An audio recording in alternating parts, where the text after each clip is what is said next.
Hello and welcome back to my channel. If you're new here, my name is Jackie, I'm an aspiring writer, and this week I am trying a new writing experiment, which is I'm going to write from the office.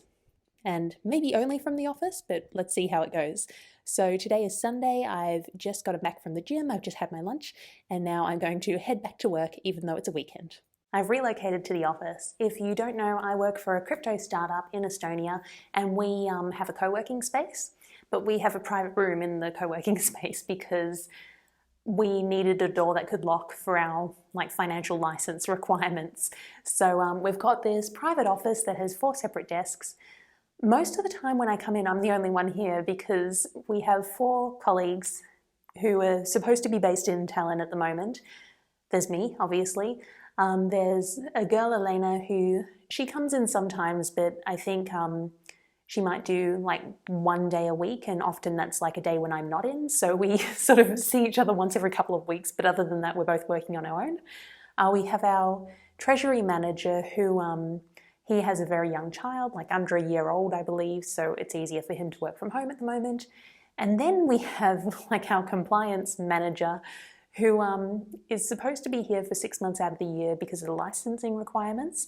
And he went back to Switzerland in, I'm going to say November, and then the COVID situation got really bad and he hasn't been able to get back. So during the week, I often have this space to myself. So why am I coming into the office on a weekend to write? Well, there are 2 main reasons. One is that even though I've been thinking a lot about my work in progress, fantasy hot mess for the past few weeks, I haven't done a lot of writing, and that's because I've just been feeling really lazy at home. So I thought getting out into a different environment, one where I usually work, would be good for just switching off relax mode and switching on work mode. The other reason is because on the week of Christmas, I tried to write this in a week and failed, but I ended up with 30,000 words. And then over the New Year weekend, I started again and ended up with 10,000 words that I later added some more to. And after all of my thinking, I've decided like a hybrid between those 2 beginnings would work. And that means I need to be able to see 3 different documents at once. I need to be able to see the document from Christmas. I need to be able to see For the Words, which is where the second version was. And I need a new document where I can combine them or rewrite. And I can do 2 documents on a laptop screen, but 3 is just too much. So I thought I'd come in here where I have multiple screens and work that way. I also stole one of my colleagues' screens, the one who's in Switzerland, because he doesn't need it. He can have it when he gets back. So if we look at my spreadsheet for the year, we can see that on the first 3 days of the year was doing pretty well. I ended up with 12,472 words. And then there's really nothing. So I have a week of nothing. I attempted to write on the weekend and it wasn't working. And then I have from the 10th until yesterday, which was the 23rd, nothing. So another basically 2 words of no writing. And yes, I was thinking, but I haven't been getting a lot of words out. So yesterday was the first day I went into the office. I've got 7,952 words there, but that's not actually writing, like that's combining the 2 documents, which is mostly what I want to do again today.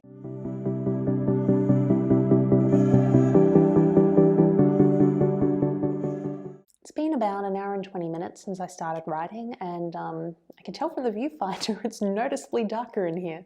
So gotta love Estonia in winter. Anyway, it's been an hour and 20 minutes and I'm making progress, but one of the things that keeps coming up, which I think is a challenge of having had something in your head for so long, is that I keep thinking of all of these things I need to introduce at some point, and I'm not sure when to get it done because now I have a new scene that I'm working on before Perry decides to go and steal the MacGuffin, which is good because it gives us a chance to see Perry's relationship with her best friend Madeira, which I didn't really have a lot of time to develop that in the last version. But that then makes me realize, oh, we've also got this character and this character who are part of Perry's life, and we should really meet them at some point, and I don't know how to get all of these people in there before the plot starts happening. So if you have any advice for this, please let me know. One of the things that's a little bit frustrating though is that this is taking longer than I'd hoped, and I don't know, fiction in general takes longer than I expected, but I was hoping, because yesterday I made quite a bit of progress, I was hoping that today I could finish combining the 2 initial drafts I had, which should get me up to the turning point moment for Perry's point of view. And it's been an hour and 20 minutes and I don't think that's going to happen because now I've got this new scene. But once I get through this scene, I think the rest of it, I'm probably going to be able to keep the stuff that I did in Christmas week. So yeah, I think I'll just focus on getting this new scene done for now and then see how long it takes. But I might need to continue with combining the two books tomorrow and for the next couple of days. It is 4:30 and I'm done. I didn't finish the scene and chapter I wanted to finish today, but I'm at the point where I'm trying to write and it's just not working. So again, sometimes things take longer than expected, but at least I've got something concrete to continue working with tomorrow. So for today, I did 3 hours of writing time, and of that I had about 160 productive minutes and 3,180 words. So not great words per minute, but it was also, I had a lot of thinking time today, like it was quite slow going. So in any case, I'm glad I'm making more progress, especially after the last few weeks. One of the things you might be wondering now is, well, working from the office on a weekend, sure, that makes sense, but how does that work during the week? And my plan is to hopefully get to work a bit early on each of the days I go into the office, so that's Monday, Wednesday, and Friday. And on the days when I don't have anything after work, so that's Monday and Friday usually, I can stay a bit longer and maybe do like a half hour to an hour of writing after work. So this is my first week doing it, and let's see how it goes. It is 9 a.m. on Monday morning and I just did 20 minutes of writing. I got into the office only 20 minutes earlier than expected. I was hoping to do like 45 minutes to an hour earlier, but was just really tired this morning when I woke up. And part of it is just that I have DOMs from the gym. So I think, you know, it's natural to feel tired when your body feels tired. But also, yeah, I did a few hours this weekend and I think it's going to be interesting to see like how sustainable this is. I think I might take the days I work from home off from writing unless I'm really inspired to write, so I still get some sort of a break all weekend. But I'm curious to see how I feel by the end of the week. This session did not go well. I mostly just went through what I did yesterday, and I decided to have like a scene I wanted to have somewhere where the main characters visit another one of the secondary characters' like homes. He lives in, his mother has a shop in the town and he and the family live in an apartment. And I knew I wanted to have a moment with them just so we could see more of this other character's life. But now that I'm there, I don't really know what to do with the scenes. So, and I know from when I worked on Powerless, generally the scenes that I was struggling to write are ones that, you know, readers weren't really engaged with, maybe I could have just done without. So I'm also considering just cutting this bit, which I could, but then I don't know when to introduce this character. So I think this is one of the things I mentioned yesterday, like when do I introduce everyone and do all of this foundational work that needs to happen before the plot gets started? Because once the plot gets started, things move very quickly and you don't have a lot of that establishing time anymore. So yeah, not a great morning. I did 172 words in 20 minutes, which is nothing. Like that's 8 words per minute. That's very low. Having said that, I can't really do much more now because I need to get to work. So I have my work day ahead and I'll see if I can do some more writing at the very end of the day.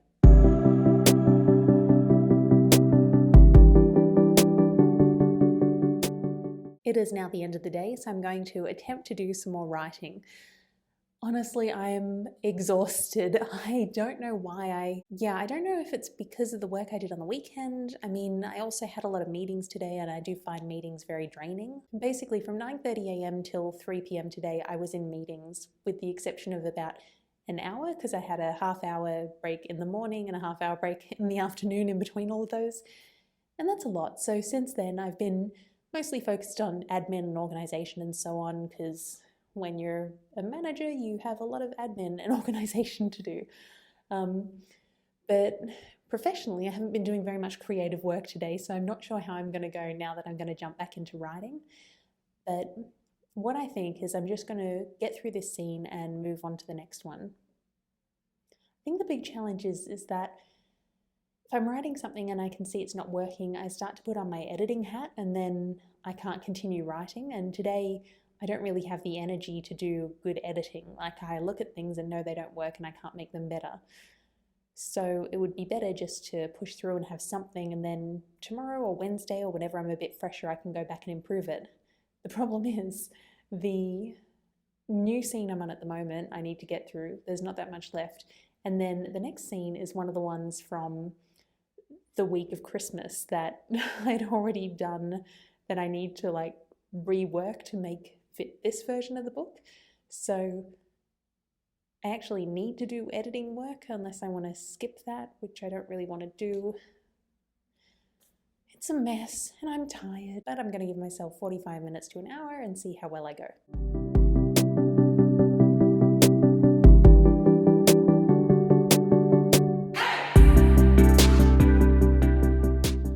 I made it. So I did write for an hour and I got 1,253 words done in that time, so that's much better than my results earlier today.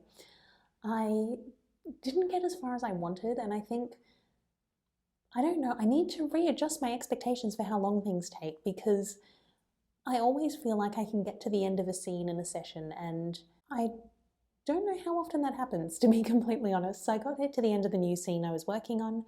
I then started the next one, which was, there was an iteration of that from the version of the book that I tried writing over Christmas, and I thought I could get through that, and I didn't. I did maybe 300 words of that scene, and that's because there's like some new stuff that's happening at the beginning, so I'm probably taking the second 2/3 from what was already there and replacing the first third.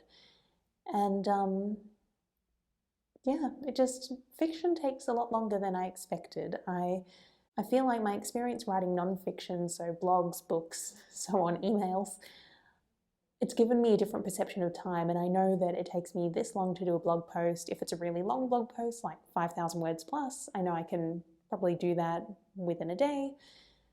And I equate that to, like, I equate a blog post to a scene, and I think, oh yeah, I can do a scene in this amount of time, but I feel like I forget how much thinking goes into this work, especially when I'm a bit tired. So I'm calling it a day. It's time to go home. Tomorrow I will be working from home, and I'm not sure whether I'll do some writing or whether I'll purely write from the office this week. So maybe I'll see you tomorrow. Who knows? It's always an adventure. Happy Wednesday. It is 9:01 a.m. and I'm about to start work. I did not film yesterday because I didn't do any writing yesterday.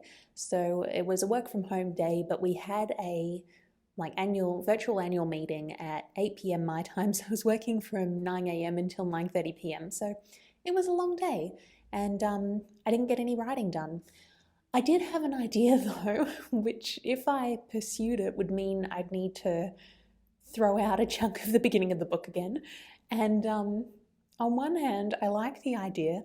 On the other hand, I'm so sick of trying to rework the first part of this book. I don't know why I can't crack the beginning of this book. So at the moment, in the first part of the book, Perry steals the MacGuffin, which I still need to name, and then it gets stolen from her. And when it gets stolen from her, that's like the turning point that sets the plot in motion. Because it gets stolen from her and delivered to the antagonist. And one of the things I've struggled with is how she got it in the first place. So in the draft I wrote in 2019, like a random cloaked old woman just gave it to her, which didn't work, but I just needed to get it to her somehow. So in this version, one of the things I needed to solve was how she got it. And I had a couple of different things that I was playing with.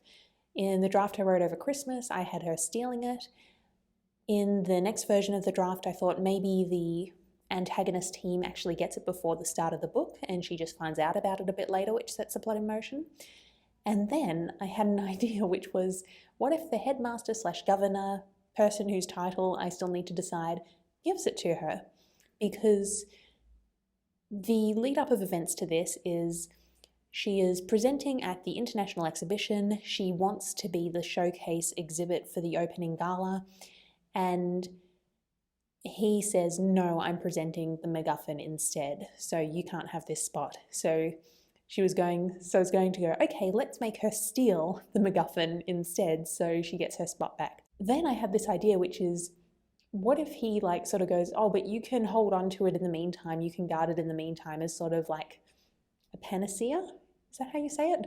And I like this idea for two reasons. One is because it's not what she wants. And I so viscerally feel the reaction of, this isn't what I wanted. This isn't what I asked for. So I quite like that. I quite like it for their dynamic between them. I think it's good for her age. So she's supposed to be like 19. So sort of YA new adult, but still you know, you're still at that stage where you're coming into adulthood, but you can still have these like tantrumy reactions and entitlements sometimes. So I quite like that dynamic. The other thing that could work about this is I've really been struggling with the stealing the orb scene. So, and the orb is the MacGuffin. It's like a spherical stone thing. Um, and in the book, I'm just calling it the orb at the moment, but it will need a name at some point. But where it's positioned is on the top of like the main governing building in the city. So it's a big domed building and it's like on the top, and the building's on a hill, so everyone can see it. So the fact that it's positioned like this means that in order to get it, it should be almost set up as some grand caper, but it's too early in the book to be pulling off a grand caper, because this is actually before the plot gets started. So if I get bogged down into going, okay, here are all of the obstacles, here's the plan, we carry out the plan goes wrong, like that turns into a new book. Maybe I need to have a book before this one. So at the moment, I sort of have this scene that I wrote over the week of Christmas where they go and get it, and it's difficult, but it's not really, there are no stakes or anything. And that means that it's not, even though theoretically this is an interesting thing, like they're climbing on top of a building to try and steal this magical item, it just doesn't read that interesting. So I need to find some way to increase the stakes here without turning this into the book. And I'm not sure how to do that. And if I don't, it just feels like logistics. It's really not interesting. So at the moment, I have her going to steal it, and then she gets the orb, the MacGuffin, and then it gets stolen from her, and chaos ensues.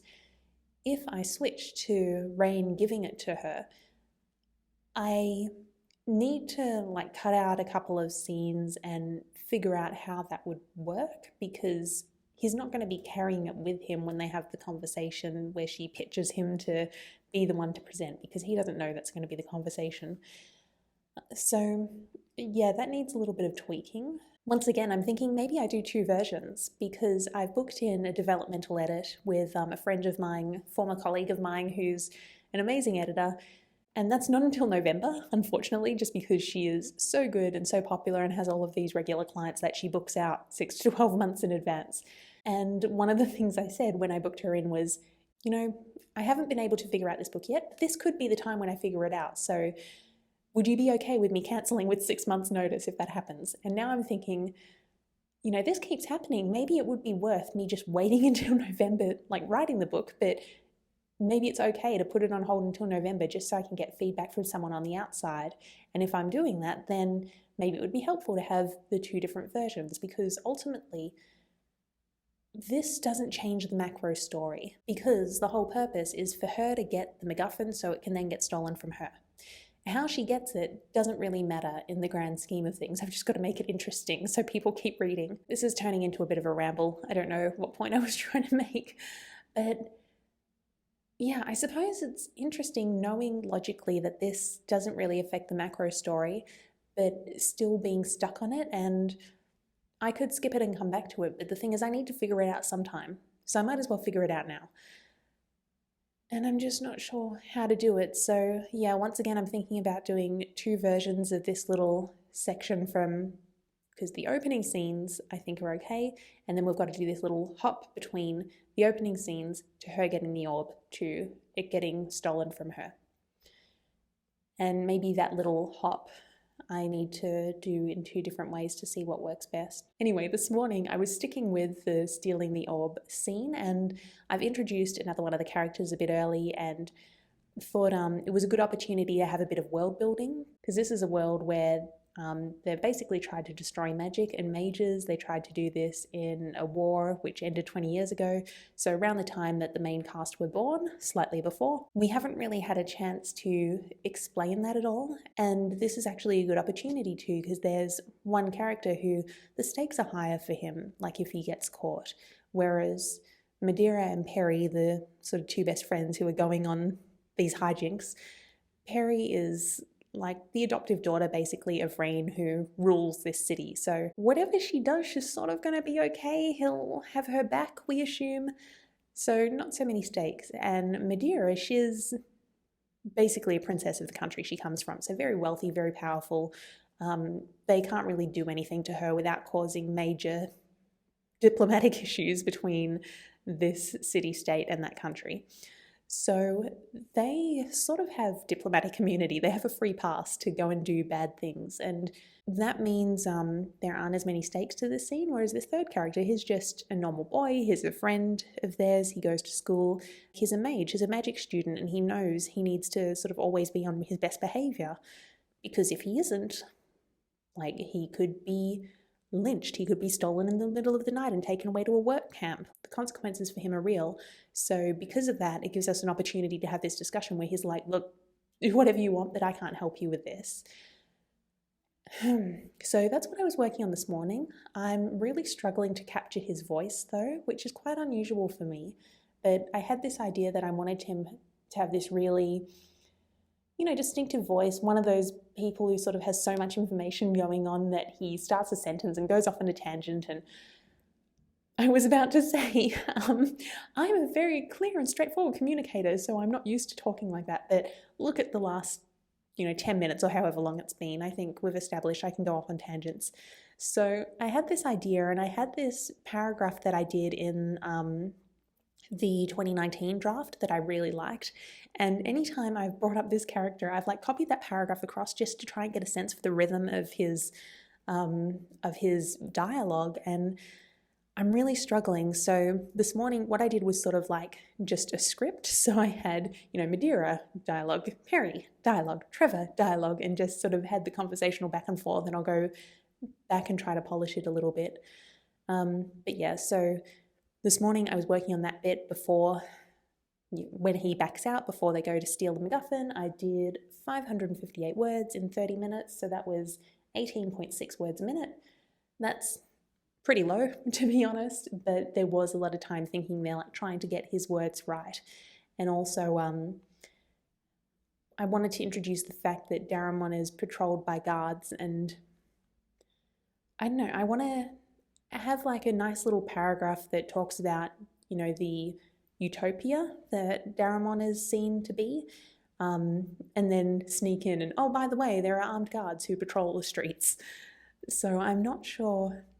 I'm okay with the armed guards patrolling the streets, but I'm struggling with the utopic depiction. So if you know any books that have cities that are presented as, utopias, paradises, perfect worlds, please let me know, because I'd really like to see how other authors tackle this. Anyway, it is now 9:15, so I've really got to get to work. After work today, I do have a singing lesson, which means I won't be doing another writing session in the office after I finish. However, I might take a lunch break in the office and see if I can do some writing then. It looks like I'm going to be on my own again today, so it shouldn't be too hard to focus as long as I close email and Slack. So I didn't have lunch today. In fact, it's 5:34 and I haven't done any more writing, but things have calmed down a bit now, so I'm going to see if I can squeeze in half an hour of writing before I finish for the day and then head to my singing lesson. It is Friday and I'm back in the office. So yesterday I worked from home. I didn't end up doing any writing, so I didn't record anything, but it was kind of a crazy day for the company I work for. So I work for a crypto company, and the way crypto projects tend to get funding is through an ICO rather than an IPO. So an IPO is when a company goes public and issues shares for the first time, and the public can buy them. An ICO is when a crypto project creates their coins and people can buy them as part of the initial coin offering.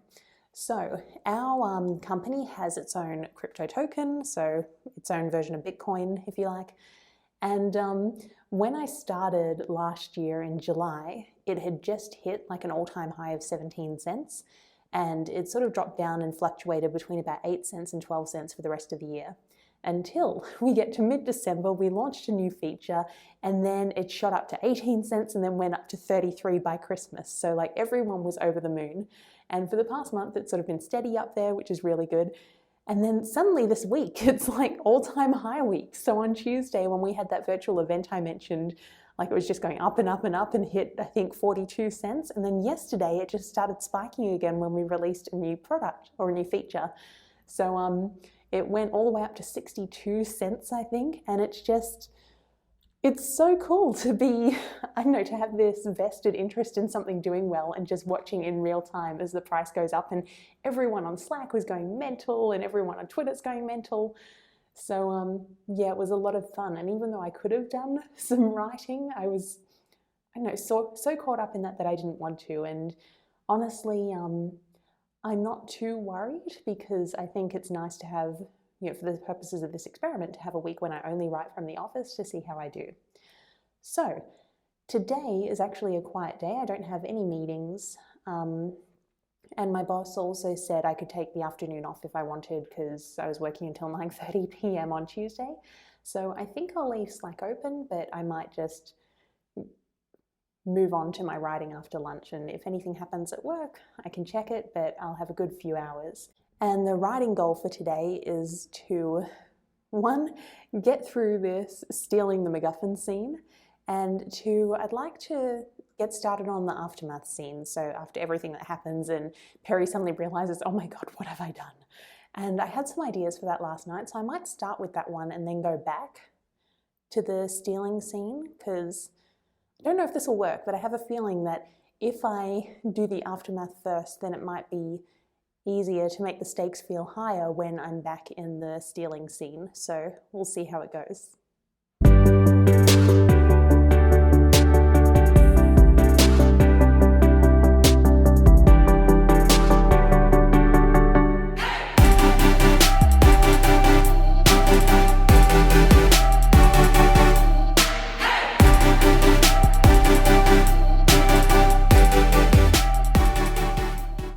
It's now 3 p.m. and I started writing at 1 p.m. and something that was really nice was just to have this whole afternoon available for writing. It was nice to sit down and not have to rush, or not for it not to be the end of the day and feeling like I had nothing left and I was really pushing.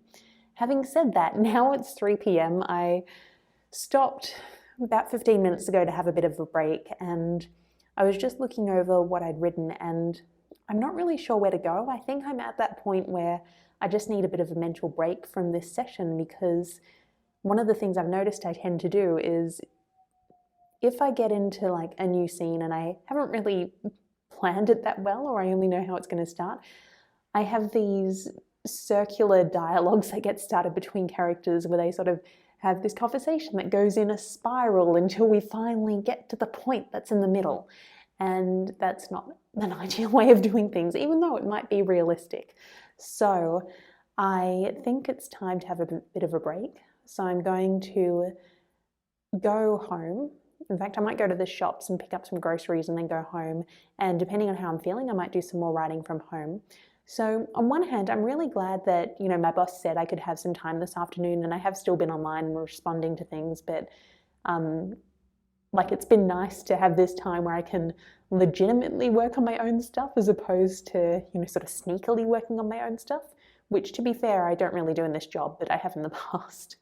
So that was really nice. But on the other hand, I sort of feel like, normally I'd have another 3 hours in the office. I wouldn't be leaving until 6. So technically I should have another 3 hours of writing today. So on one hand, it's a bit disappointing not to have had that extra time. But on the other, I see in my writing that there's no point in pushing when I'm at the point in this discussion where the urgency from the scene is getting a bit lost. And then there's no point in having it if there's no urgency. So I'm going to have a break now, and I will check in later if I start writing again.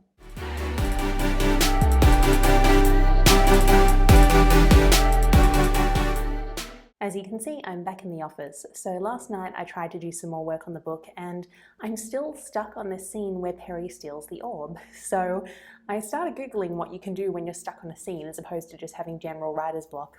And I came across an article that said, reverse what happens in the scene. And there were two ways the author approached this. One was literally reversing every single action that happens. So you end up with sort of the multiverse of this scene. And then the other one was simply reversing what happens at the end. So most scenes are built around a character either achieving or not achieving their goal. So in this case, Perry wants to steal the orb, the MacGuffin.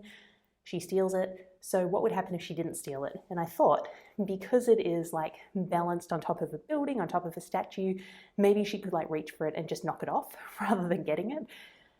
And in the macro story, that could work if somehow the antagonist was going for a midnight walk and happened to see it and pick it up. The problem is, if I do that, then I basically lose two of the major characters from this book, or I need to find some other way to bring them in because they were originally part of the sequence where it gets stolen and falls into evil hands. So, yeah, that threw me through a bit of a loop, and I was incredibly frustrated because I just don't know why I can't figure out the beginning of this book. And it's easy to go, oh, well, just skip this scene and come back to it. But the thing is, I sort of already skipped the scene, or I've already gotten the benefits of skipping the scene because I do have a full draft. I already have the stuff that comes after this. So I need to figure it out sometime. I might as well push through and do it now. So I think I'm just going to try and get through this scene for the next week. And if it doesn't work, then maybe I'll move ahead. In any case, it is the end of the week. I have done my week-long experiment of writing in the office, so I'm going to bring this video to a close. All in all, I really like going to the office to work. I like having a set workspace. I like getting out of the house. So I think I'm going to continue doing it. The only real downside was that on Monday morning when I went back to the office for work, I did feel like I hadn't had a weekend. However, by the end, things seem to have evened out, and part of that might have been because I finished early on Friday, but I think also because I work home on Tuesdays and Thursdays, like it didn't feel like I was just always there. Even though I was working on those days, I sort of still got the weekend break of being in the same place, if that makes sense. So by the end of the week, I felt like I do at the end of a normal week. It wasn't like, oh my God, I've been working for so long. So I'm going to continue going to the office on a weekend, like today. And yeah, keep doing this for as long as it works. In terms of word count, this was my best week since the New Year long weekend. So I did 14,524 words. Take that with a grain of salt because the first day in particular was just merging a couple of documents. And I had 490 minutes of productive time, so 8 hours? 8 hours and a bit? If that's wrong, I'll put a number on the screen. So in terms of writing time, it was better than just like trying to get it done at home. In terms of word count, it was better than trying to get it done at home. So I'm going to continue coming into the office to write. So I hope you enjoyed this vlog. If you did, please give me a big thumbs up. Leave a comment below telling me like which environment you work best in, and I will see you next time. Bye.